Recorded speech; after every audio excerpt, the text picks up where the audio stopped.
Hello दोस्तों, हाजिर हूँ मैं आप लोगों के लिए एक न्यू ड्रामा के साथ। ये कहानी है एक गैंगस्टर गर्ल नोवान की, जो बगैर सोचे किसी की भी जान आसानी से ले सकती है और उसे कोई भी कंट्रोल नहीं कर सकता। अगर वो किसी के कंट्रोल में आती है तो सिर्फ एक इंसान के, और वो है उसका स्पेशल बॉडीगार्ड जोंगशिंग, क्योंकि वो फिजिकली बहुत ज्यादा पावरफुल था। अब नोवान उसके प्यार में कैसे और कब पड़ती है, ये जानने के लिए बढ़ते हैं हमारी इस सीरीज के फर्स्ट एपिसोड की तरफ। एपिसोड के शुरुआत में हमें नोवान को दिखाया जाता है जो कि बेबसी की हालत में बेड पर पड़ी हुई थी। उसके पास एक लड़की आती है और डॉक्टर से कहने लगी कि डॉक्टर, मुझे इसकी दोनों किडनियां चाहिए। जिस पर डॉक्टर ने बताया, लेकिन आपकी बॉडी को तो एक ही किडनी की जरूरत है। वो शैतानी स्माइल देते हुए बोली कि हाँ, मेरी बॉडी को तो सिर्फ एक की जरूरत है, लेकिन दूसरी किडनी मेरे डॉग के लिए। जिसके बाद डॉक्टर ने ऑपरेशन करना स्टार्ट कर दिया था। साथ ही हमें 3 घंटे पहले का सीन दिखाया जाता है कि आखिर नोवान जैसी गैंगस्टर गर्ल इस हालत में आई तो आई कैसे। बॉक्सिंग क्लब में हम अपने मेल लीड जोंगशिंग को देखते हैं और यहाँ ऊपर एक बॉल में बहुत सारे पैसे लटकाए गए थे। जो भी ये कंपटीशन जीतेगा, ये सारे पैसे उसे दिए जाएंगे। और बॉक्सिंग में तो आज तक जोंगशिंग को कोई भी नहीं हरा पाया। दूसरी तरफ नोवान वॉइस नोट सुन रही थी कि मिस नोवान, हमने एशिया का सबसे स्ट्रॉन्गेस्ट पर्सन ढूंढ लिया है और इसकी इन्फॉर्मेशन भी आपको शेयर कर दी। जिस पर नोवान बोली कि बाकी तुम मुझ पर छोड़ दो। क्लब का गार्ड उसे अंदर आने से रोकना चाह रहा था, जबकि नोवान ने उसे पैसों का बैग दे मारा कि मैंने ये जगह खरीद ली है, और अंदर ही चलती आ रही थी। दूसरी तरफ जोंगशिंग ने भी ऑलमोस्ट सभी बॉक्सर्स को हरा दिया था, और तभी अचानक से उसकी नजर नोवान पर पड़ी कि ये कौन लड़की है जो इतने कॉन्फिडेंस से अंदर ही आती जा रही है। खैर, इसी दौरान वो डिस्ट्रैक्ट हो जाता है और एक और बॉक्सर को सबक सिखाने लग गया। इससे पहले कि वो उसे मार पाता, उस बॉक्सर ने इसकी आंखों में कुछ फेंक दिया था और अब वो इसे मारकर हराने ही वाला होता है, लेकिन नोवान ने पहले ही उसे मारकर नीचे गिरा दिया। इधर जोंगशिंग भी उसे हैरानी से देख रहा था, जबकि नोवान ने तो उस बॉक्सर पर गोली तक चला दी। लेकिन हम देखते हैं कि बुलेट उसके करीब से गुजर गई थी और उसे कुछ भी नहीं हुआ,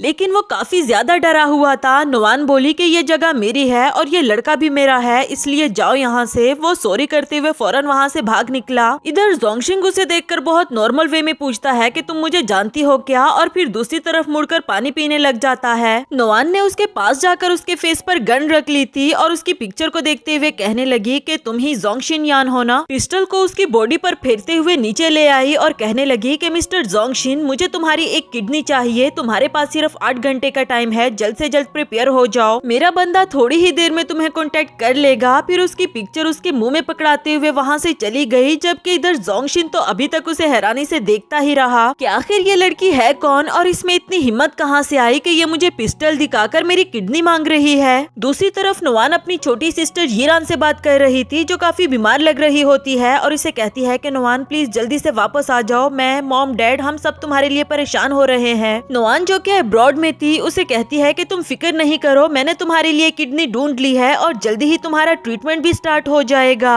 लेकिन तभी हम देखते हैं कि नोवान को किसी ने किडनैप कर लिया और नेक्स्ट सीन में हम उसे बेबसी की हालत में बेड पर पड़े हुए देखते हैं। वही यीरान भी व्हील चेयर में बैठे हुए उसके पास आती है और कहती है कि सिस्टर, कैसा लग रहा है तुम्हें? पता है क्या, जब मेरे डैड ने तुम्हारी मॉम से शादी की थी तो मुझे लगा था कि अब मेरी जिंदगी खुशियों से भर जाएगी, लेकिन नहीं, हमेशा मेरे साथ ही बुरा होता रहा। और जब तुम्हें और तुम्हारी मॉम को पता था कि अगर तुम मुझे अपनी एक किडनी दे दो तो मैं ठीक हो जाऊंगी और तुम मरोगी भी नहीं, तो फिर तुमने ऐसा किया क्यों नहीं? डॉक्टर, मुझे इसकी दोनों किडनियां चाहिए। डॉक्टर बोले, मगर तुम्हारी बॉडी को तो एक की जरूरत है। और वो स्माइल देते हुए कहने लगी, हाँ, मुझे तो एक की जरूरत है, लेकिन दूसरी किडनी मेरे डॉग के लिए। ये कहते हुए वो नोवान के साथ पिक्चर्स खींचने लगी और उसे कहती है कि तुम फिक्र नहीं करो, मैं तुम्हारा फ्यूनरल बहुत अच्छे से रखवाऊंगी। इसके बाद किडनी ट्रांसप्लांट का प्रोसीजर स्टार्ट हो जाता है। कुछ ही देर में डॉक्टर ने कहा कि एक किडनी ट्रांसफर हो गई है, चलो अब इसकी दूसरी किडनी भी निकालो, इससे पहले कि इसे होश आ जाए। तब तक जोंगशिंग सबकी पिटाई करते हुए वहाँ तक पहुँच आया था, और जब उसने नोवान को उस हालत में देखा तो डॉक्टर से कहने लगा कि फौरन से इसका जख्म स्टिच करो। डॉक्टर भी कांपते हुए हाथों से शुरू हो गया था। तब तक कुछ और लोग पहुँच आए और कहते हैं कि इस लड़की का मरना जरूरी है, लेकिन नोवान तक पहुँचने से पहले उन लोगों को जोंगशिंग का सामना करना था। उसने इन लोगों को नोवान तक पहुँचने ही नहीं दिया। जिस तरह से उन लोगों को मारा पीटा और उन लोगों के हाथ पांव मरोड़े, ये देखकर तो डॉक्टर भी डर के मारे वहाँ से भाग निकला। नोवान का जख्म अभी तक भी स्टिच नहीं हुआ था और अब जोंगशिंग के पास भी और कोई ऑप्शन नहीं था सिवाय खुद ही उसके जख्म को स्टिच करने के। इसी दौरान नोवान को भी होश आया और उसे अपना जख्म सिलते हुए देख रही थी। जोंगशिंग भी उसे देखकर कहने लगा कि तुमने लास्ट टाइम मेरी जान बचाई थी, मैं बस उसी का बदला चुका रहा हूँ। नेक्स्ट सीन 10 दिन बाद का दिखाया गया। मीडिया पर यह खबर फैल चुकी थी कि नुवान और उसकी मदर की डेथ हो चुकी है और जब ये खबर उसके स्टेप फादर ने सुनी तो वह बेहोश हो गए। नुवान भी अपने मोबाइल पर यीरान का इंटरव्यू सुन रही थी, जो इमोशनल ड्रामा करते हुए कहती है कि सिस्टर, जिसने भी तुम्हें नुकसान पहुंचाया है मैं उन सबको नहीं छोड़ूंगी, जबकि असल में तो सब कुछ उसने ही किया। दूसरी तरफ जोंगशिंग को दिखाया गया। डॉक्टर उसे बता रहे थे कि जिस तरह की नुवान की कंडीशन है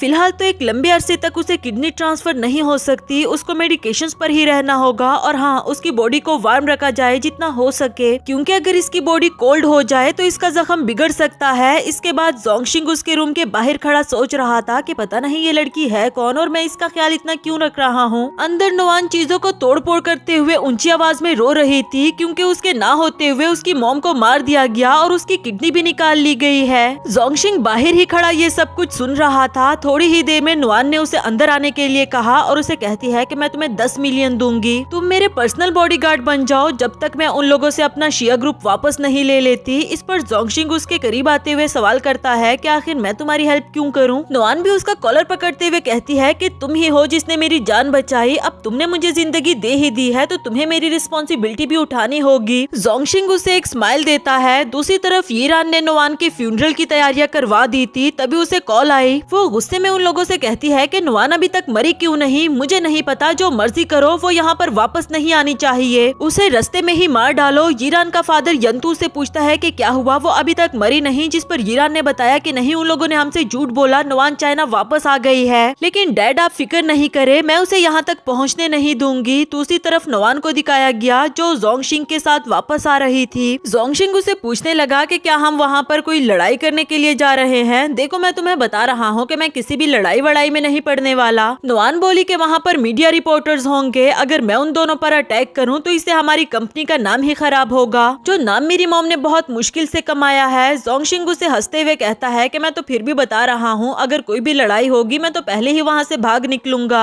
ये कहते ही उसने एक ट्रक को अपने पास आते हुए देखा और अपनी परवाह किए बगैर वो नुवान को प्रोटेक्ट करने लग जाता है। नेक्स्ट सीन में यीरान का ड्रामा दिखाया जाता है। वो अपने डैड से कह रही थी कि डैड ये आप क्या कह रहे हो, जबकि उसके डैड ने बताया कि बेटा अब नुवान और उसकी मॉम दोनों की डेथ हो गई है तो शिया ग्रुप को कौन संभालेगा, वो सिर्फ तुम ही कर सकती हो। यीरान भी ड्रामा करते हुए सबके सामने रो रही थी और कहती है कि डैड मैं अपनी पूरी कोशिश करूंगी, और सबके सामने बाव करते हुए कहती है कि उम्मीद करती हूँ आप सब भी मुझे सपोर्ट करेंगे। नुवान की पिक्चर को देखते हुए असल में तो उसे हंसी ही आ रही थी, लेकिन सबके सामने रोने का नाटक करती रही। जबकि उसके डैड ने मैंगजी को अपने पास आने के लिए कहा, जो कि नुवान का फियोंसी था। वो काफी ज्यादा सैड होता है और उठते हुए इनके पास आया। मिस्टर यंतू वेडिंग रिंग दिखाते हुए कहता है कि ये नुवान की मॉम ने तुम्हारे और उसकी शादी के लिए बनवाए थे, लेकिन नुवान तो अब नहीं रही। साथ ही उनको वो रिंग पहना देता है और दूसरी रिंग यीरान को पहना दी, ये कहते हुए कि अब तुम दोनों को हमारी फैमिलीज के बीच में शादी का कॉन्ट्रैक्ट पूरा करना होगा। मैंगजी तो बहुत ही ज्यादा शॉक्ड हो गया, क्योंकि उसे यीरान में कभी भी कोई इंटरेस्ट नहीं रहा, वो तो नुवान को पसंद करता था। जबकि मिस्टर यंतू सबको इमोशनल करते हुए कह रहे थे कि ये नुवान की मॉम की आखिरी ख्वाहिश थी। मैंगजी के पेरेंट्स भी उसे सर हिलाते हुए हाँ करने के लिए कह रहे थे। अब तो मैंगजी के हाथ में भी कुछ नहीं रहा, वो बेचारा खामोश वहीं पर खड़ा रहता है। यीरान ने फौरन से उसकी चीख पर किस कर दिया, क्योंकि वो हमेशा से मैंगजी को पसंद करती थी और नुवान से उसको छीनना चाहती थी। ये वाला सीन अभी चल ही रहा था कि पीछे से नुवान पहुंच आई, ये कहते हुए कि भला शादी दुल्हन के बगैर कैसे हो सकती है। वहाँ बैठे हुए लोग भी उसे देखकर कहने लगे कि ये तो नुवान है और ये जिंदा है, आखिर ये चल क्या रहा है। यीरान गुस्से में आगे बढ़ने ही वाली थी, मगर उसके डैड ने उसे रोक लिया कि यहाँ पर मीडिया रिपोर्टर्स भी हैं, और फिर खुदा के आते हुए कहने लगे कि बेटा तुम जिंदा हो, तुम ठीक तो हो ना, और ये जख्म कैसे आए तुम्हें। जबकि वो उसे इग्नोर करते हुए आगे आ रही थी। यीरान भी कहने लगी कि सिस्टर तुम ठीक हो, मुझे बहुत खुशी हुई तुम्हें देखकर। मिस्टर यान्तू जोंगशिंग को देखते हुए सोच रहा था कि आखिर ये लड़का कौन है जो मेरी आंखों में आंखें डालकर मुझे देख रहा है। इधर नुवान अपनी पिक्चर को देखते हुए कहने लगी कि अरे वाह मैं कितनी प्यारी लग रही हूँ, तुम लोगों ने मेरी पिक्चर कितने अच्छे से एडिट करवाई। सिस्टर तुम्हारा बहुत शुक्रिया, तुमने सच में मेरा फ्यूनरल बहुत अच्छे से रखवाया है। और फिर जाकर उसे हक कर दिया कि अब जब मैं वापस आ गई हूँ तो तुम्हें शिया ग्रुप की भी फिक्र करने की कोई जरूरत नहीं। यीरान बोली कि हाँ तुम वापस तो आ गई हो, लेकिन ख्याल रखना क्योंकि छोटे मोटे एक्सीडेंट्स होते रहते हैं, जैसे कि तुम्हारी मॉम का हुआ। मॉम का सुनकर तो नुवान को बहुत ही ज्यादा गुस्सा आ गया, फौरन अपने पास से गन निकालकर उस पर थाम ली। ये देखकर तो बाकी सब लोग भी डर जाते हैं। जबकि मिस्टर यान्तू से आवाज देते हुए कहने लगे कि बेटा ये तुम क्या कर रही हो, वो तुम्हारी बहन है। लेकिन जैसे ही ही उसने शूट किया तो हम देखते हैं कि वो वाटर गन थी। साथ ही वो हंसते हुए कहने लगी कि सिस्टर तुम हमेशा मेरे हाथों फूल कैसे बन जाती हो।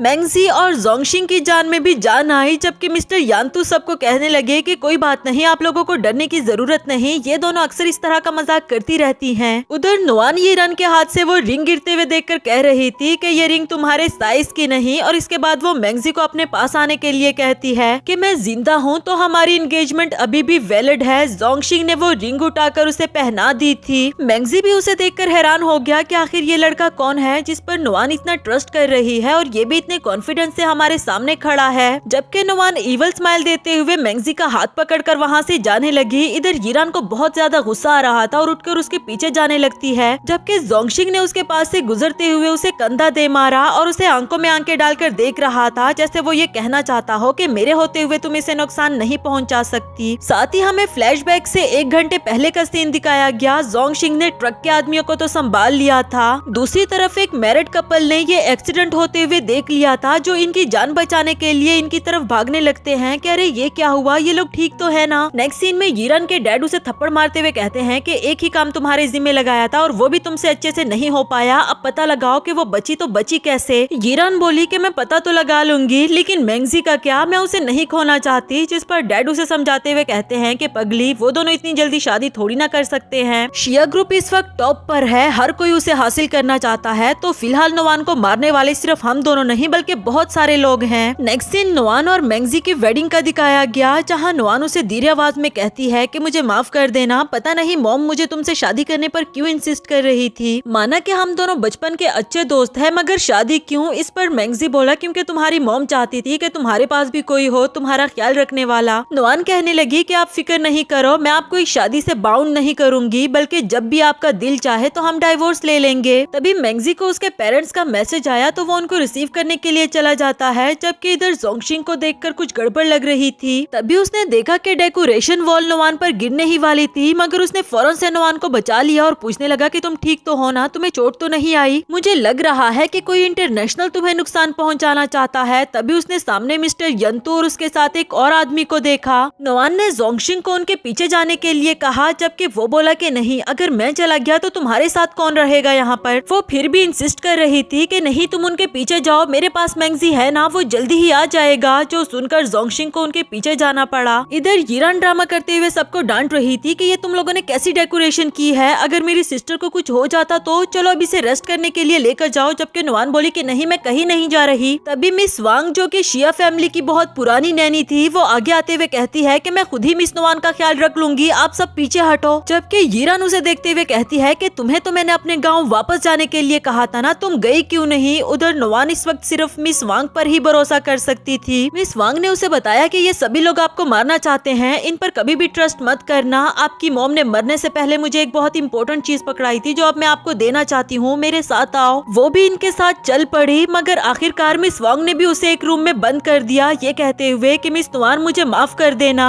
रूम का कूलिंग सिस्टम ऑन करके वहाँ से चली गई, जबकि नोआन जोर जोर से दरवाजा बजाती रही कि मिस वांग प्लीज दरवाजा खोलो। दूसरी तरफ जोंगशिंग ने यांतू और उस आदमी पर नजर रखी हुई थी। वो दिल ही दिल में सोच रहा होता है कि आखिर बहुत टाइम से ये दोनों अपनी जगह से हिले क्यों नहीं। तभी उसने नोआन का मैसेज पढ़ा जो उसने रूम में बंद होने से पहले किया था कि मैं अपनी नैनी के साथ कहीं जा रही हूँ, तुम हॉल में ही मेरा इंतजार करना। लेकिन अभी तो उसका फोन भी बंद जा रहा था, तो जोंगशिंग समझ गया कि ये सब कुछ प्लान है और फौरन से उसे बचाने के लिए जाने लगा। लेकिन तभी किसी आदमी ने उसके गले में कपड़ा डाल दिया था। दूसरी तरफ नोआन को दिखाया गया, उसके जख्म से खून आने लगा, क्योंकि डॉक्टर ने बताया था कि उसकी बॉडी को वार्म रखा जाए, वरना तो उसका जख्म बिगड़ सकता है। यहाँ जोंगशिंग ने पहले तो खुद को बचाया और फिर उस आदमी को पकड़कर उसकी पिटाई की। इसके बाद यांतू को पकड़ते हुए पूछने लगा कि नोआन कहाँ है, जल्दी बताओ मुझे। यांतू बोला कि तुम एक मामूली से बॉडीगार्ड ही तो हो। वो लड़की अपनी बात की पक्की बिल्कुल भी नहीं, उसने तुम्हें जितने पैसे बताए हैं मैं तुम्हें उसे डबल दूंगा। जोंगशिंग ने उसका गला जोरों से दबा दिया, तो वो बोला कि मैं तुम्हें एक विला दूंगा, बल्कि 2 विला दूंगा। ये सुनकर अब जोंगशिंग ने अपना हाथ पीछे कर लिया। यांतू खुश हो जाता है कि फाइनली मैंने इस बॉडीगार्ड को भी खरीद लिया, जबकि जोंगशिंग ने उसके सामने उस पर्सन की अच्छी खासी पिटाई लगाई और कहता है कि अभी भी नहीं बताओगे क्या। अब तो वो भी फौरन से बताने के लिए राजी हो गया था। लेकिन दूसरी तरफ नोआन की तबीयत बहुत ज्यादा बिगड़ चुकी है। उसने बहुत कोशिश की कूलिंग सिस्टम को तोड़ने की, मगर वो नहीं कर पाई और दिल ही दिल में कहती है कि मैं जब तक अपनी मॉम का बदला नहीं ले लेती मैं नहीं मर सकती। खुद को जिंदा रखने के लिए वो अपने हाथ पर कट भी लगा देती है। नेक्स्ट सीन में मैंगजी वापस आ गया था और वो यीरान से नुआन के बारे में पूछने लगा कि वो कहाँ है। जैसे ही यीरान ने मिस वांग का सर हाँ में हिलते हुए देखा तो इसने खुशी के मारे शोर मचा दिया कि हमारे होने वाले दूल्हे का स्वागत करो। मैंगजी बार बार नुआन का नाम चिल्लाता रहा मगर इतने शोर में कोई उस पर ध्यान ही नहीं देता। इसी दौरान उसने देखा कि किसी ने उसे धक्का दिया और वो आगे भाग रहा था, जो कोई और नहीं बल्कि जोंगशिन था। इतनी भीड़ में भी वो बहुत तेजी से नुआन को बचाने के लिए भाग रहा होता है, जबकि उधर नुआन की तबीयत अब बहुत ही ज्यादा बिगड़ चुकी थी। आखिरकार जोंगशिन उस कमरे तक पहुंच चुका था और दरवाजा खोलते हुए कहता है कि नुआन मैं आ गया हूँ। फौरन से जाकर उसे हग कर दिया। वो भी इसे टाइटली होल्ड कर लेती है, जबकि जोंगशिन उसे उठाते हुए ले गया यहाँ से।